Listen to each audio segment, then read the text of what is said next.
Hello student, আশা করছি সকলে ভালোই রয়েছো। তো আমার প্রিয় ভাই বোনদের সকলকেই আমি স্বাগত জানাচ্ছি আমার এই চ্যানেলের মধ্যে।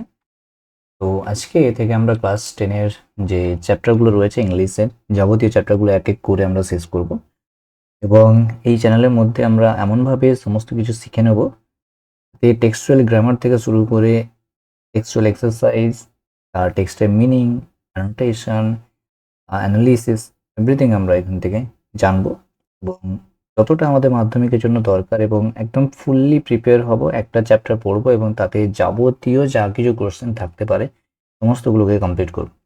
তো সেই হিসেবে আমাদের এটা প্রথম ক্লাস, এবং আমরা আজকে প্রথম চ্যাপ্টার শুরু করতে চলেছি, লেসন 1, যেটা গল্পটার নাম হচ্ছে ফাদার সেল। তো তার আগে আমি একটু আমার পেন ট্যাবলেটটা কানেক্ট করে নিই। ওকে, তো আমরা যেটা বলছিলাম, যেটা হচ্ছে গল্পের নাম হচ্ছে আমাদের ফাদার সেল। ওকে, এই যে গল্পটা রয়েছে, এই গল্পটা তোমরা যখন পড়বে তখন তোমাদের মনে অনেক রকম কনফিউশন ক্রিয়েট হবে। যে এখানে যদি আমরা টাইটেলটার দিকেই লক্ষ্য করি, তো তোমরা এখানে দেখতে পাচ্ছ ফাদার্স হেল্প, অর্থাৎ প্রথমেই প্রশ্ন আসছে ফাদার, হুজ ফাদার। আর সেকেন্ড প্রশ্ন আসছে তিনি হেল্প করছেন কেন, কাকে হেল্প করছেন এবং কিভাবে হেল্প করছেন। এগুলো একটা বেসিক টাইটেল পড়ে আমাদের মনে হতেই পারে। তো আমরা গল্পটা যখন পড়তে শুরু করব তখন আমরা যাবতীয় ঘটনাগুলো সম্পর্কে জানবো। তার আগে আমরা এক এক করে লাইন ওয়াইজ সম্পূর্ণ বাংলাটাকে পড়ব, এবং যাতে করে তোমাদের বুঝতে সুবিধা এবং সহজ সরলভাবে তোমাদের বোঝানোর আমি চেষ্টা করব। চলো শুরু করা যাক। তো শুরু করছি লেসন 1 ক্লাস 10-এর ফাদার সেলফ, এর বাংলা বাবা সাহেব। লিখেছেন কি? লিখেছেন আর কে নারায়ণ। আর কে নারায়ণ, এই যে শর্ট ফর্মটা দেখছো, এটা পুরো নাম হচ্ছে, আর মানে হচ্ছে রাশিপুরম, RASIPURAM, এ মানে হচ্ছে কৃষ্ণ স্বামী, কৃষ্ণ স্বামী। আর লেখকের যে অরিজিনাল নেম সেটা হচ্ছে আইয়ার, IYER। আর টাইটেল হচ্ছে নারায়ণ, অথবা আমরা বলে থাকি। তো এই যে রাশিচরণ, এটা হচ্ছে গ্র্যান্ড ফাদার, গ্র্যান্ড ফাদারের নেম, কৃষ্ণ স্বামী এটা নেম অফ।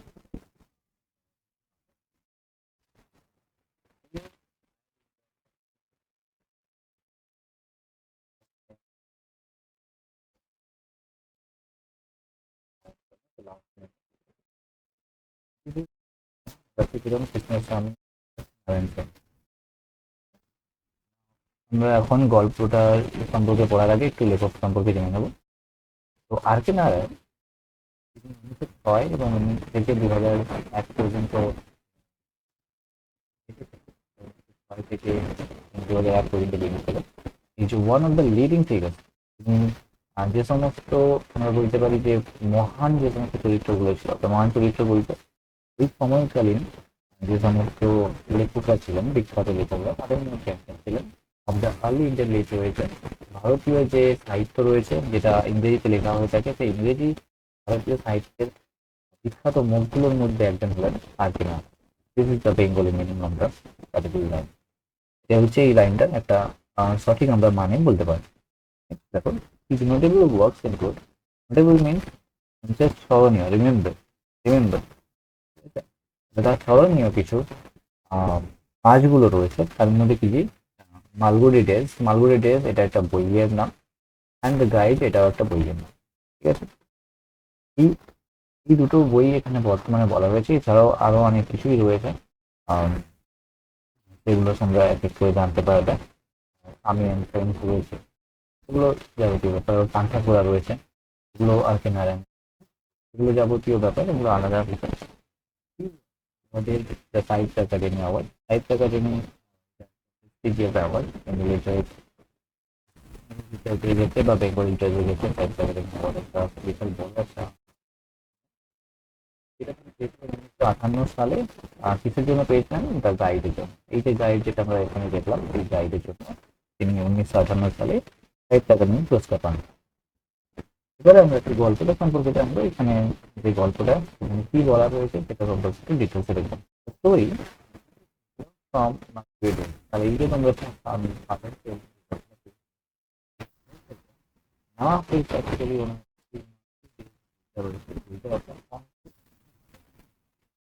কি বলতে বলা হয়েছে about a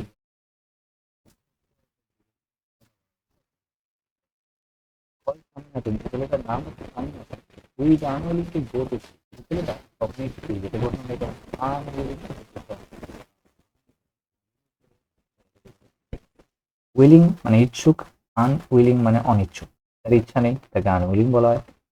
তো এখানে এই যে ছেলেটা হচ্ছে নাম হচ্ছে স্বামীনাথন এবং সে খুবই অল্প বয়সের একটা ছেলে, তোমাদের মতোই একটা বয়সের ছেলে, এবং সে কখনোই স্কুল যেতে চায় না, but is forced by his father to attend the school. তার বাবার দ্বারা তাকে বাধ্য করানো হয় স্কুলটায় যেতে। ওকে, এটা হচ্ছে ঘটনা। তোমরা নিজেরাও জানো যে তোমরা যখন অনেকে স্কুল বন্ধ করো, তোমাদের গার্ডিয়ানসরা যারা সচেতন রয়েছেন, ওনারা তোমাদেরকে সবসময় ফোর্স করতে থাকেন যে কেন স্কুল বন্ধ করতে, স্কুল যাও। বেসিক্যালি এই ঘটনাগুলোই এখানে গল্পের মধ্যে বলা রয়েছে।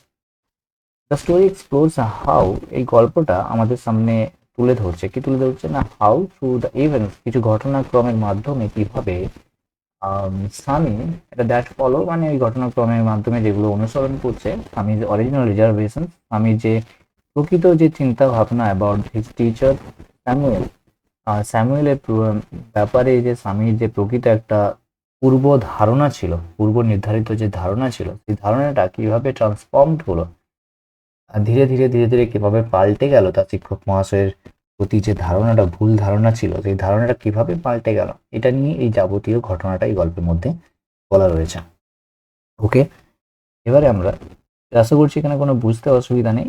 এখানে আমি গল্পটাকে একটু বেসিকলি একটা একদমই অল্প সামারাইজ করে দিচ্ছি তোমাদের সামনে, যাতে করে তোমাদের গল্পটা বুঝতে একটু সুবিধা হয়। এখানে একটা ছেলের কথা বলা রয়েছে, যে ছেলেটা হচ্ছে নাম হচ্ছে স্বামীনাথন, আমরা শর্টে বলবো স্বামী, অনেক জায়গাতেই স্বামী বলা হয়েছে, অনেকে স্বামীনাথনও বলা হয়েছে। তো সেই ছেলেটা স্কুল যেতে চায় না, এবং স্কুল যাবে না বলে, তোমরা যদি ক্লাস 9-এ পড়ে থাকো, টম লুজেস ইজ টিথ বলে একটা গল্প রয়েছিল, এখানেও টম কিন্তু স্কুল যাবে না বলে বিভিন্ন রকমের বাহানা দেখিয়েছিল। এখানেও স্বামীনাথন তার মাথা ব্যথার একটা বাহানা দেখাচ্ছে, এবং তার মাকে সে রাজি করিয়ে ফেলে, কিন্তু বাবাকে সে রাজি করাতে পারেনি, এবং বাবা তাকে বাধ্য করায় তাকে স্কুল যেতে। এবং বাবা যখন তাকে কারণটা জিজ্ঞাসা করে কেন স্কুল যেতে চাস না, তখন আমি তার বাবাকে বলে যে তাদের স্কুলের একজন শিক্ষক মহাশয় রয়েছেন যিনি অঙ্ক পড়ান, এবং তিনি ভীষণ রাগী, বিশেষত সেই সমস্ত ছেলেদের উপর বেশি রাগেন যারা দেরি করে স্কুলে আসেন। ঠিক আছে, এবার এই কথাটা শুনে বাবা রীতিমতো একটু চিন্তিত হলেন, এবং তিনি একটা চিঠি লিখে ফেললেন, দীর্ঘ একটা চিঠি ওই প্রধান শিক্ষকের উদ্দেশ্যে, তার ব্যাপারে, স্যামুয়েল স্যারের ব্যাপারে। যদিও বা আমরা চিঠির বিষয় সম্পর্কে গল্পের শেষেও আমরা জানতে পারবো না। তো যাই হোক, এরপরে আমরা দেখবো যে যখন চিঠিটা নিয়ে স্বামী স্কুল যাচ্ছে, সেটা ইউনিট 2 কথা বলছি, এরপরে আমরা যখন স্কুল যাচ্ছে তখন তার বিবেক তাকে খোঁচা দিচ্ছে, আর সে রিয়েলাইজ করতে পারছে যে সে কোথাও না কোথাও একটা ভুল কিছু করছে, বাস্তব এবং কল্পনাকে মিশিয়ে ফেলেছে নিজের মধ্যে, নিজের মতো করে তার বাবার সামনে স্যামুয়েল স্যারের ব্যাপারে মিথ্যে কথা বলেছে, এবং সেই কথাটা শুনে বাবা স্যামুয়েল স্যারের ব্যাপারে একটা চিঠি লিখে ফেলেছে। এই নিয়ে যখন আমরা ইউনিট 3-তে যাব, তখন আমরা দেখব যে স্বামী ডিসাইড করবে ওই চিঠিটাকে সে ক্লাসের শেষে দেওয়ার, মানে একদমই স্কুলের শেষ যে পিরিয়ডটা চলে, এই 8th পিরিয়ড হোক বা আমরা শেষের পিরিয়ডের কথা বলবো, যে শেষ পিরিয়ডে সেই চিঠিটাকে দেবে। এবং যখন সে প্রধান শিক্ষকের রুমে গেল, তখন গিয়ে দেখলো যে প্রধান শিক্ষকের রুমে তালা ঝুলছে, এবং যখন পিয়নকে জিজ্ঞাসা করলো, পিয়ন বলছেন যে প্রধান শিক্ষক মহাশয় এক সপ্তাহের জন্য ছুটি দিয়ে গেছেন। এরপর রীতিমতো চিঠিটা নিয়ে স্বামী বাড়ি ফিরে এলো, এবং বাবা তাকে জিজ্ঞাসা করলো চিঠিটা দিয়েছে কিনা। তো বাবা জানতেন যে স্বামী চিঠিটা দেবে না, কারণ স্বামী এই চিঠিটা পাওয়ার পর সে নিজে থেকেই কিন্তু বুঝতে পেরেছিল যে তার ভুলটা কোথায়। আর এইটা নিয়েই বাবা সেই চিঠিটাকে ছিঁড়ে ফেললো স্বামীর সামনে, এবং এর মাধ্যমেই বাবা তাকে একটা শিক্ষা দিলেন যে তোমার জন্য স্যামুয়েল স্যারই হচ্ছেন উপযুক্ত। অর্থাৎ স্যামুয়েল স্যারের ব্যাপারে যে ভুল ধারণাটা ছিল, এই ধারণাটাকেই বাবা এখানে শুধরে দিতে সাহায্য করেছেন কাকে, স্বামীকে। এটা নিয়ে হচ্ছে ফাদার সাব, এটাই বাবার সাহায্য। আচ্ছা, এটাই হচ্ছে তোমাদের গল্পের মেইন বিষয়টা। এবার আমরা লাইন বাই লাইন ব্যাখ্যা করে জানবো। বলছে ইউনিট 1টা আজকে আমরা কমপ্লিট করার চেষ্টা করব।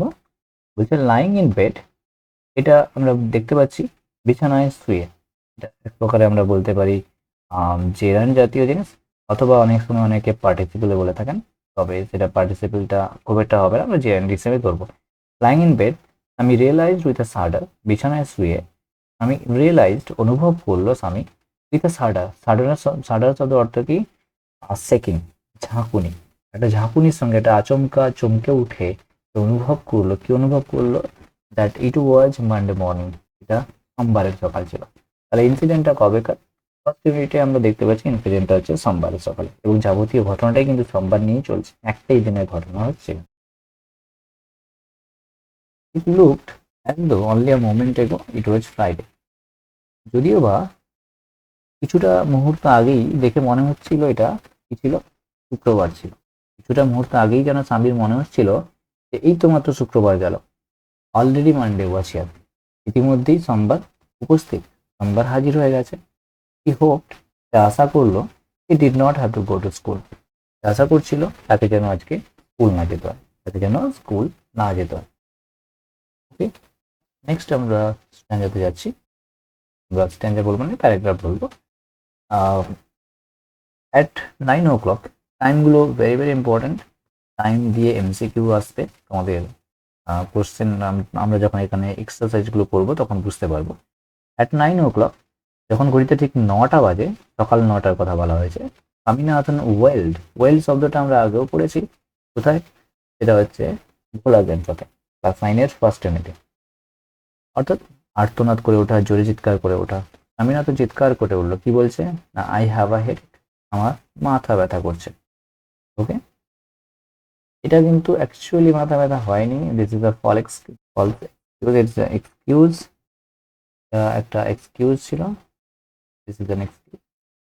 ওকে, এবার মায়ের সামনে বলেছে, মা স্বাভাবিক কারণেই ছেলের প্রতি একটু দয়ালু হয়ে থাকেন, তো মাদার জেনারেসলি সাজেস্টেড, মা আন্তরিকভাবেই তাকে একটু উপদেশ দিলেন। কি উপদেশ দিলেন? স্বামী মাইট স্টে অ্যাট হোম, তাহলে স্বামীর কোথায় থাকা উচিত? বাড়িতেই থাকা উচিত। ওয়াই ওয়াই স্বামী might stay at home? Because he had a headache, he complain that he had a headache, তো তার কারণেই মাদার সাজেস্টেড জেনারেসলি আমি মাইট স্টে অ্যাট হোম। 9:30, যখন 9:30 বাজে, দেখো একটু আগে 9 ছিল, এখন হলো 9:30, তখন কি করছে? 9:30টার সময়, when he ought to have been in the school prayer hall, যখন তার থাকা উচিত ছিল। ought to have been means would have been, would have been, যখন তার উচিত ছিল, ঠিক আছে? when when he should have been or ought to have been in the school prayer hall, যখন তার প্রার্থনার সভায় থাকার কথা ছিল স্বামীর, তখন 9:30টার সময় স্বামী was lying on the bench in mother's room, স্বামী মায়ের রুমে বেঞ্চের উপরে শুয়ে রয়েছে। এখান থেকে ট্রু ফলস কোশ্চেন চলে আসে। কিভাবে? প্রশ্ন দিয়ে দেবে, স্বামী was lying on the bench in father's room, এটা ট্রু হবে না ফলস হবে? অবভিয়াসলি ফলস হবে, কেন? স্বামী বাবার রুমে নয়, মায়ের রুমে শুয়েছিল। তো এইভাবে যাবতীয় প্রশ্নগুলো লাইন বাই লাইন পড়বে, পড়ার পর এখান থেকে কিন্তু যা যা প্রশ্ন আসতে পারে আমি সমস্ত বিষয় তোমাদের সঙ্গে এক এক করে বলে বলে চলবো, ঠিক আছে? এরপর দেখো, ফাদার আস্কড, বাবা তাকে জিজ্ঞাসা করলেন, have you no school today, তোমার কি আজকে কোনো স্কুল নেই? Have you no school today, তোমার আজকে কি কোনো স্কুল নেই?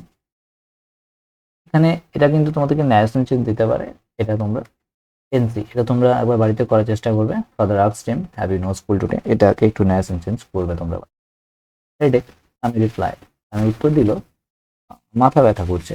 এবার বাবা বলছেন, nonsense, dress up and go. Nonsense বলতে বদমাস, গাধা, ঠিক আছে? বদমাস, পোশাক পরো এবং বেরিয়ে যাও। গো মানে go to school, dress up and go to school, পোশাক পরো এবং রেডি হয়ে পড়ো এবং তুমি স্কুলের জন্য প্রস্তুত হও, স্কুল যাও। হেডেক, হেডেকের পর এক্সক্লামেশন মার্ক রয়েছে। হেডেকের কথা বলতেই এই যে এক্সক্লামেশন মার্ক দিয়েছে, অর্থাৎ Swami was confused after hearing the reply from his father, বাবার কাছ থেকে রিপ্লাইটা শোনার পর স্বামী একটু অস্বস্তি বোধ করলো, একটু দুশ্চিন্তায় পড়ে গেল, একটু চিন্তিত হয়ে উঠলো, তার জন্য এখানে এক্সক্লামেশন মার্কটা দেওয়া রয়েছে। বলছে লোভ অ্যাবাউট লেস অন সানডেজ, লোভ, লোভ শব্দটা ভেরি ভেরি ইম্পর্টেন্ট। আমরা একটা টার্ম জানি, যারা এদিক ওদিক করে ঘুরে বেড়ায় সেই সমস্ত ছেলেদেরকে বলা হয় লোফা। তো সেই লোফার থেকে আমরা এখানে লোভ নিতে পারি। লোভ অ্যাবাউট লেস অন সানডেজ মানে রবিবারগুলোতে যদি একটু কম ঘোরাঘুরি করো, রবিবারগুলোতে যদি একটু কম ঘোরাঘুরি করো, and you will be without a headache on Monday, তাহলে সোমবার হলে তোমার আর কি হবে না? মাথা ব্যথা হবে না। তাহলে বাবা এটা একটা সাজেশন দিচ্ছেন, এটা একটা কি, বাবার একটা সাজেশন। কি সাজেশন? যে তোমার যদি মাথা ব্যথা করছে, তুমি সোমবারগুলোতে, তুমি রবিবারগুলোতে একটু কম ঘোরাঘুরি করবে, এবং তাহলে কিন্তু তোমার আর কি হবে না, মাথা ব্যথা হবে না। এটা হলো। নেক্সট আমরা চলি।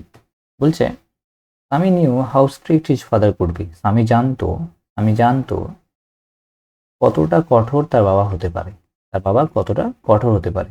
তাহলে এখান থেকেও একটা ট্রু ফলস দিতে পারে যে Swami's father was very polite. স্বামীর বাবা ভীষণই পোলাইট ছিল।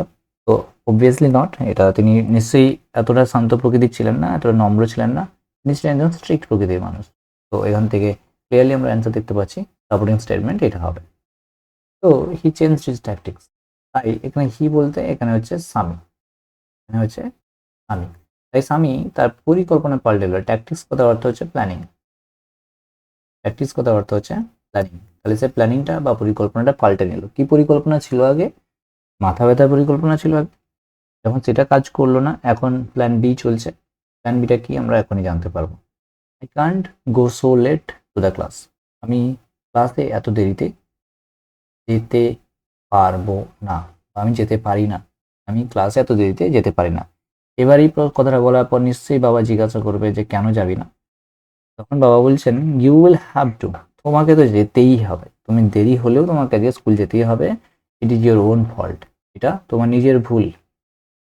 ওকে, এখানে কিন্তু বাবা কিন্তু বুঝতে পেরে গেছে যে ছেলে, এই লাইনটার মাধ্যমে আমরা দেখতে পাচ্ছি ক্লিয়ারলি যে father has realise that Sami was planning something wrong to miss the class, to bunk the class. তো ক্লাসটা বন্ধ করার জন্য স্বামী কিছু না কিছু একটা পরিকল্পনা করছে, and father realise that thing. বাবা সেটা অনুভব করতে পেরেছিলেন। What will the teacher think if I go so late.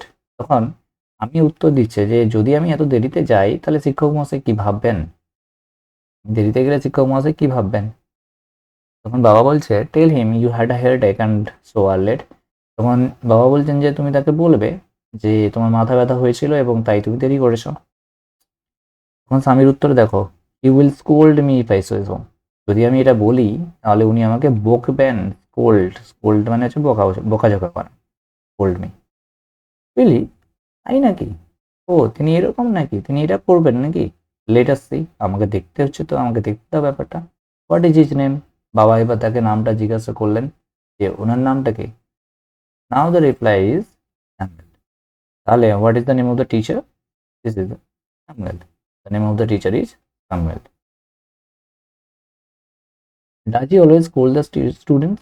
তিনি কি সবসময় ছাত্রদের বকতে থাকেন? তিনি কি সবসময় ছাত্রদের বকাঝকা করেন নাকি? এবার এটা কার উত্তর? এটা হচ্ছে বাবা, এটা ফাদার বলছেন, ঠিক আছে। এবার স্বামীর উত্তরটা দেখো, এটা এইখান থেকেই হচ্ছে গল্পের টার্নিং পয়েন্ট, এখান থেকে হচ্ছে টার্নিং নিচ্ছে। আমরা বলতে পারি he is the very angry man. তিনি ভীষণ রাগী একজন মানুষ। He is specially angry with boys who come in late. তিনি বিশেষত বা প্রধানত সেই সমস্ত ছেলেদের উপর বেশি রাগেন যারা দেরিতে স্কুলে আসে। কাম ইন লেট, যারা দেরিতে স্কুলে আসে, ঠিক আছে। তাহলে আমি যদি এটা তোমাকে বলি যে এটাকে তুমি একটা ওকে সিম্পল সেন্টেন্স বানিয়ে দাও। এই যে লাইনটা আছে, he is specially angry with boys who come in late, এটাকে তুমি আমাকে একটা সিম্পল সেন্টেন্স বানাও। তাহলে কি হবে? He is specially angry with late coming boys.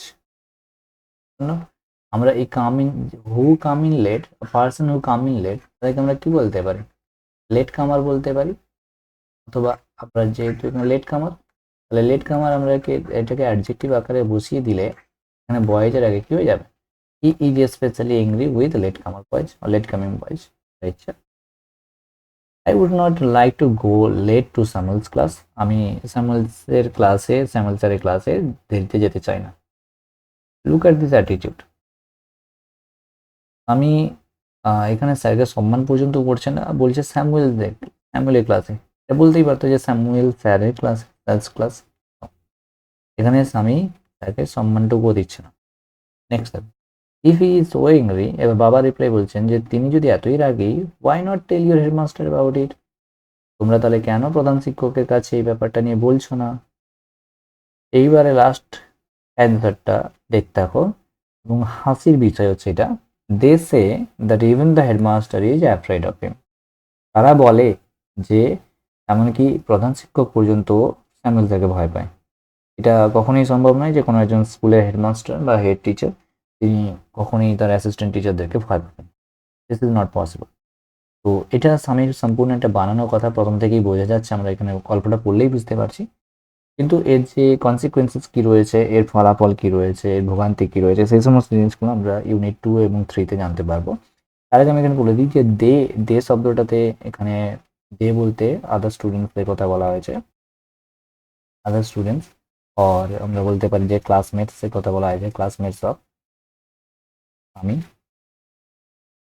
ওকে, আমি যে সমস্ত ক্লাসমেটস রয়েছে, যে সহপাঠী রয়েছে, সহপাঠিনী রয়েছে, তাদের কথা এখানে বলা হয়েছে। তারা বলে যে প্রধান শিক্ষক পর্যন্ত সাংবাদিককে ভয় পায়। ব্যাস এটুকুই ছিল। আমরা এটাকে পড়েছি, এরপরে তোমরা একবার পড়ে দেখবে, প্রশ্ন উত্তরগুলো নিয়ে আমরা আলোচনা করবো। তোমাদের টেক্সট আমরা পড়লাম, আমি একবার রিভাইজ করে দিচ্ছি।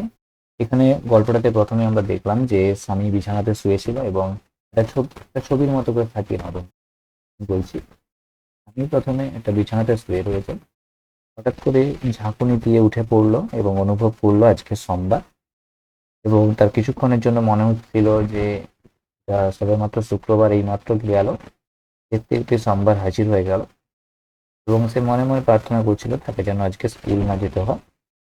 যখন ঠিক ঘড়িতে 9টা বাজে তখন আমি চিৎকার করে উঠলো যে তার মাথা ব্যথা করছে, এবং এটা শুনে মা তাকে উপদেশ দিলেন যে যেহেতু মাথা ব্যথা করছে তাই আজকে আর স্কুল যেতে হবে না, তুই বাড়িতে থেকে যা। এই কথাটা শুনে যখন 9:30টার সময় আমি স্কুলের প্রার্থনার হলে থাকার কথা, তখন আমি তার মায়ের রুমে বেঞ্চের উপরে ঘুমিয়ে রয়েছে। ইতিমধ্যে বাবা উপস্থিত হয়েছে বাড়িতে। বাবা উপস্থিত হয়ে স্বামীকে জিজ্ঞাসা করছে, তুমি বাড়িতে কেন, তোমার কি স্কুল নেই আজকে, আর স্কুল ছুটি নাকি? তখন স্বামী উত্তর দিচ্ছে, আমার মাথা ব্যথা করছে। এবং বাবা তার বদমাশি ধরতে পেরে গেছেন এবং বলছেন, বদমাস, এক্ষুনি পোশাক পরো এবং স্কুলের জন্য বেরিয়ে যাও। এরপরে আমি আবারও জোর গলায় বলছে যে আমার মাথা ব্যথা করছে। তখন বাবা তাকে একটু উপদেশ দিচ্ছেন যে যদি তুমি রবিবারগুলোতে একটু কম ঘোরাঘুরি করো তাহলে তোমার সোমবার হলে মাথা ব্যথা করবে না। এবং আমি এটা নিয়ে বুঝতে পারলো যে তার বাবা কতটা কঠোর হতে পারে, এবং সে তার পরিকল্পনা পাল্টে নিল এবং সে এখন বলতে শুরু করলো যে সে এত দেরিতে স্কুল যেতে পারবে না। এবং এই প্রশ্নের উত্তরে বাবা তাকে বললো যে তোমাকে আজ যেতেই হবে, কারণ এটা তোমার নিজের দোষ, তুমি দেরি করেছো স্কুলে যেতে, এটা তোমার নিজের দোষ। তো এই মুহূর্তে এবার স্বামীর উত্তর হচ্ছে যে যদি আমি এত দেরিতে যাই তাহলে শিক্ষক মহাশয় কি ভাববেন। তো তখন বাবা উত্তর দিচ্ছেন যে তুমি বলবে ওনাকে যে তোমার মাথা ব্যথা হচ্ছিল তাই তুমি দেরিতে এসেছো। এবং স্বামী এখান থেকেই উত্তর বলছে যে যদি আমি এই কথাটা বলি যে আমার মাথা ব্যথা হচ্ছিল তাই আমি দেরিতে এসেছি, তাহলে নাকি শিক্ষক মহাশয় তাকে প্রচুর বকাবকি করবেন। এবং বাবা এটা শুনে একটু আশ্চর্য হলেন, তার নাম জিজ্ঞাসা করলেন, এবং উত্তরে স্বামী বলল স্যামুয়েল স্যার। এবং বাবা বললেন ঠিক আছে, আমাকে ব্যাপারটা দেখতে হচ্ছে। তো তখন স্বামী উত্তর দিচ্ছে যে তিনি এতটাই রাগী, বিশেষ করে সেই সমস্ত ছেলেদের উপর বেশি রাগেন যারা দেরিতে স্কুলে আসেন, এবং এই কারণে স্বামী নাকি এত দেরিতে ক্লাসে যেতে চায় না।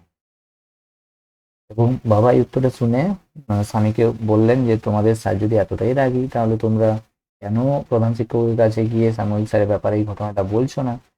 তখন স্বামীর উত্তর এসছে কি না, তার বাকি বন্ধুরাও বলে যে স্যামুয়েল স্যারকে নাকি প্রধান শিক্ষক মহাশয় পর্যন্ত ভয় পান।